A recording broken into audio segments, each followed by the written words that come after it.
નથી રાખતો હું કોઈની જોડે આશા, કારણ કે મને મળી છે હંમેશા નિરાશા. હું તમને કહું છું આ એકદમ ચોખ્ખી ઇન ભાષા. બાકી તમે હંમેશા રોશો એક એવી આશા કે જે મળશે અને તકદીર થશે મોટી નિરાશા, પછી આવી નહીં મળે તમને સાચી ભાષા. આ શબ્દોનો કમાલ છે.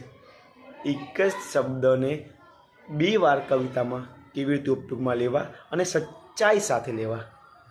તમને એવું લાગે કે આ ભાષા, આશા, નિરાશા શબ્દો 3 વર્ષમાં ઘણા બધાની તો લાઈફ અંદર આવી ગઈ, જો અનુભવી શકો તો. એટલા માટે કરો હંમેશા પોતાના ઉપર જ મહેનત. બાકી સારા બનીને કોઈ તમને સારું કહે છે પણ તમારું ઘર ચલાવવા ક્યારે પણ કોઈ નહીં આવે. Okay my dear people, love you all.